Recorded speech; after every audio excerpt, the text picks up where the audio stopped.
Good evening, everyone. I was going to say for the record, but that we're not on the open meeting. But welcome. Good evening.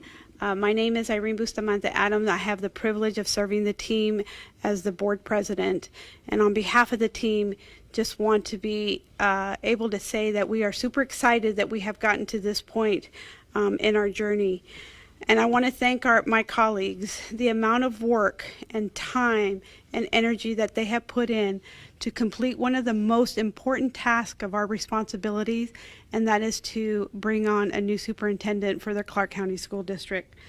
I'm very proud that as a team, we unanimously, 7-0, selected our superintendent to be Ms. Jhone Ebert.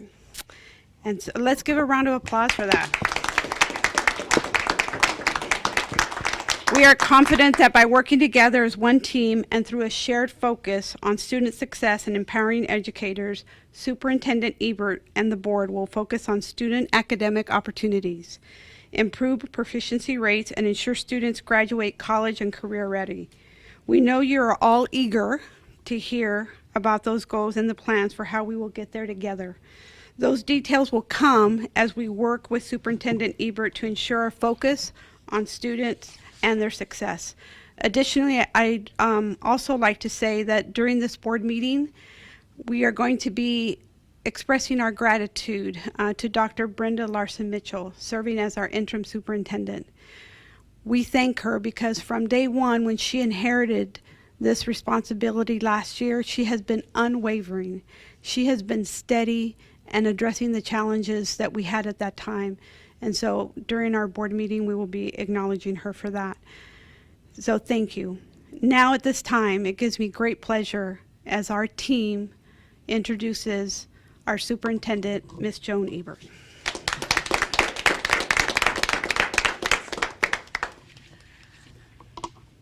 Thank you, President Bustamante Adams. And so first things first, congratulations to the entire board, not only the president, but your selection and your decision modeled for all of us how we can acknowledge our differences and still reach common ground. Your I feel weird. They're behind me and I'm talking about them. So please know that if we were faced a different way, my eyes would be definitely on you. But your deliberations showed our differences, and at the same time, us being all alike, making sure that we lean in and do what's best for students and that we can come together. I want to express my gratitude to students, parents, the staff, the entire community for working through this entire process together and providing the board input on what you would like to see in the next superintendent. A last thank you goes to our elected officials in Carson City, our legislators and the governor. They are the ones that provide the resources for us, our students in the Clark County School District, as well as holding us accountable for the work that we do each and every day. I first started working in the Clark County School District 35 years ago as a teacher at Von Tobel Middle School, and I would have never guessed that I would be standing here as the superintendent for this amazing district. We're going to be working together, as the president noted, on student success and lifting everything up. But before all of the questions that I know you have, the road ahead, I go into this with running shoes. I know I have high heels on right now, but there will be running shoes, and my eyes are wide open. We know there are challenges in our school district, but they are solvable.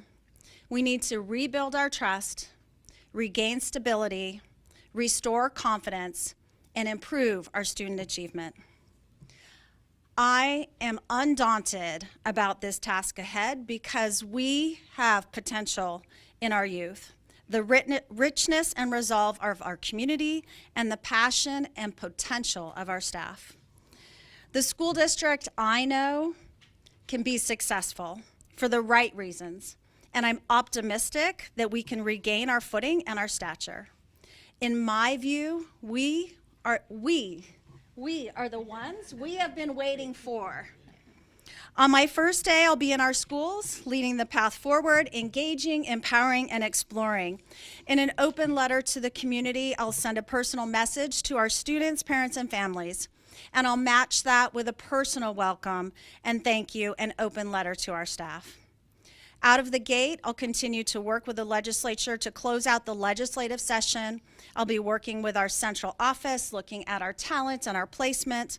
I'll be working with the board collaboratively to craft our core pillars for student success, prepare the rollout of a transition plan that will include building a new school district strategic plan and matching it with an operational plan.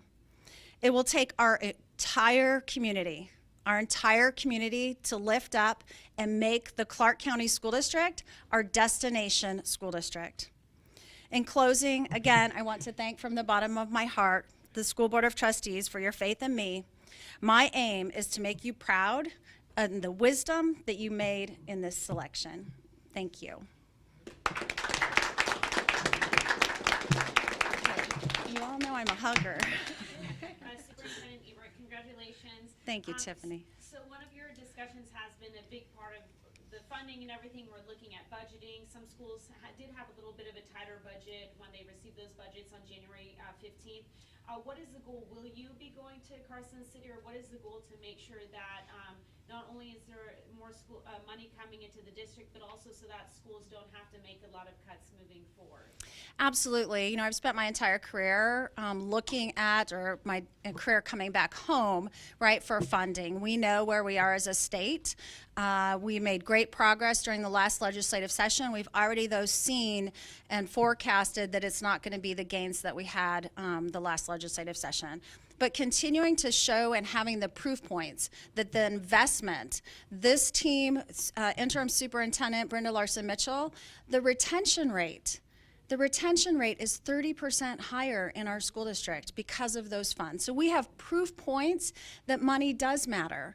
And so we'll continue to fight to make sure that we gain additional funds for student success. Next question, Katie? No? Superintendent, now you mentioned you had running shoes on, you're starting the 14th. How soon should we actually see some of those changes implemented and some of those issues that you mentioned you're going to be addressed?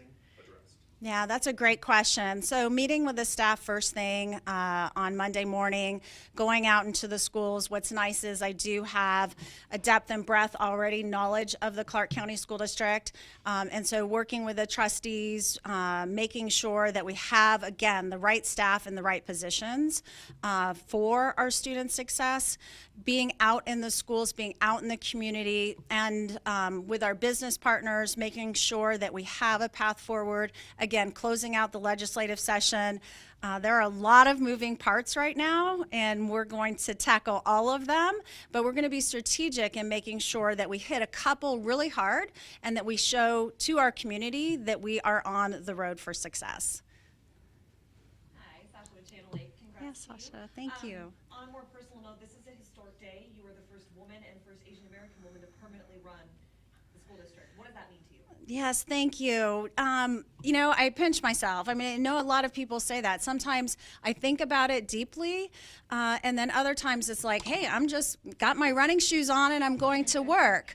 But what is so important is we know, 50% of the population female, 50% of the population male. We need to make, this is, as you noted, a first. Being AAPI is, part of my core, I know it, but we're serving all children, and the diversity of this board. Look at how beautiful this board is.